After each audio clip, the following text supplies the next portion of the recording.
So you're in Forest Hill Cemetery. This is the site of where Elvis's mother, Gladys Presley, was buried.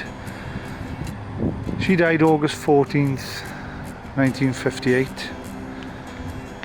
You're in Memphis at the Methodist Hospital, up at the top end of Bellevue. The day after was the funeral. Funeral service was in the Memphis Funeral Home up on Union. Presided, and the funeral service was presided over by Reverend Hamill from the Assembly of God Church, and the Blackwood brothers sang Gladys's favourite songs, including Rock of Ages. They were flown in specially for the service. This is the plinth where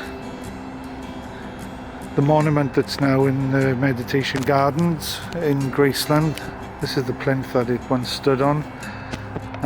There's a picture of Elvis visiting his mother's grave here in the mid-60s, which shows the monument here.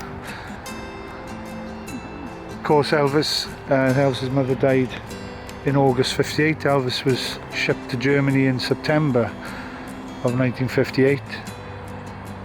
So one of the first things he did when he returned here to Memphis in March 1960 was to come here to visit his mother's grave.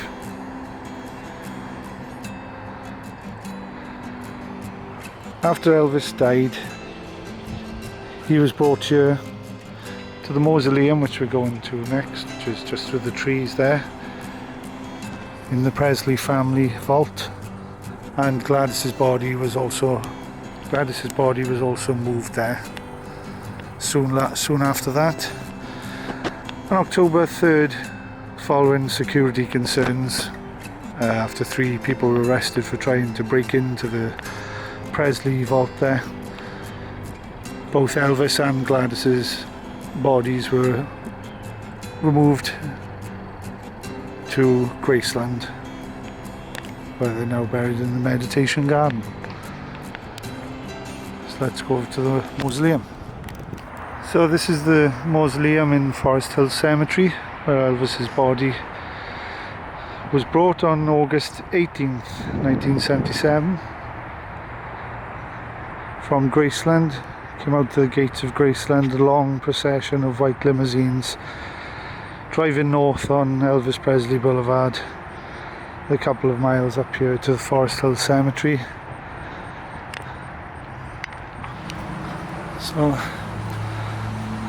let's go inside.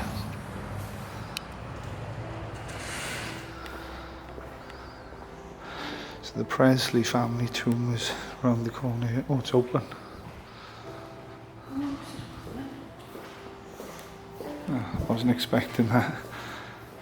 Twice we've been here previously, it's been closed.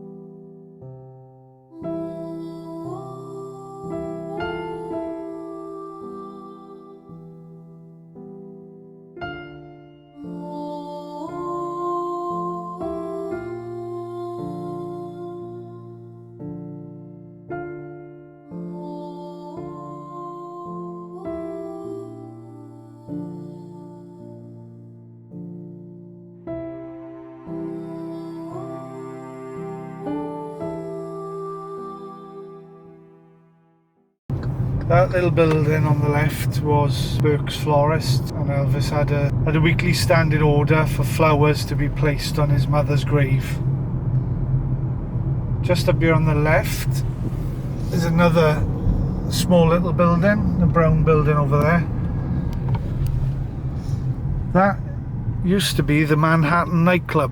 Elvis had New Year's Eve parties in there in 62 and 65. Willie Mitchell and his band with a house band here at the Manhattan.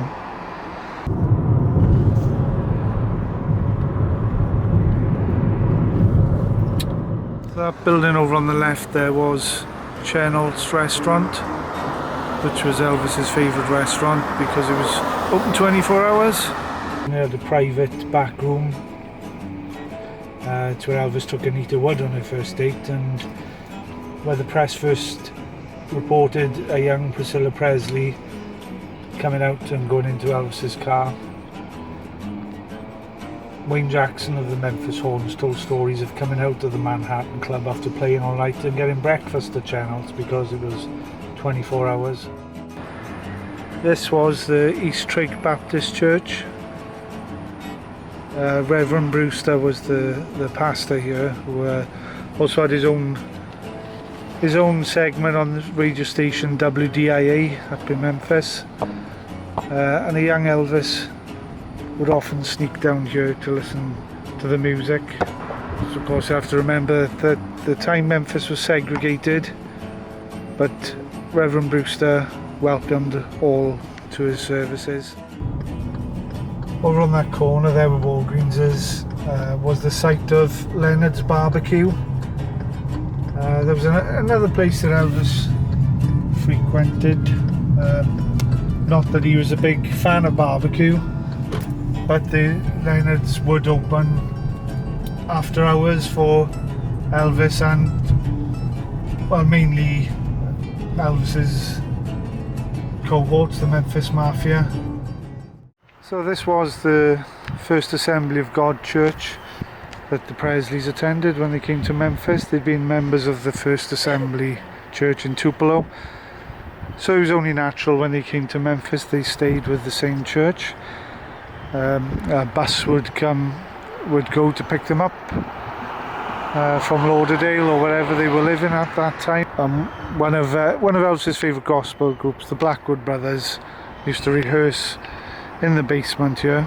And this is also where Elvis met his first girlfriend, the first steady girlfriend, if you like, which was Dixie Locke. Met her in January of 1954, where she noticed Elvis, and she said loud enough to her friend that she would be going to the Rainbow Rollerdrome skating rink the following weekend, and sure enough Elvis turned up and asked her out on a date.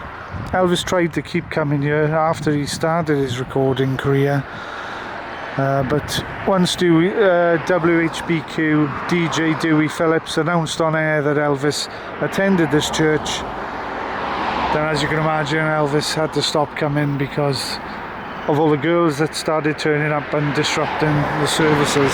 Reverend Hamill was the pastor when this was the First Assembly of God church, and he actually presided over Gladys's funeral service. So this is First Assembly of God.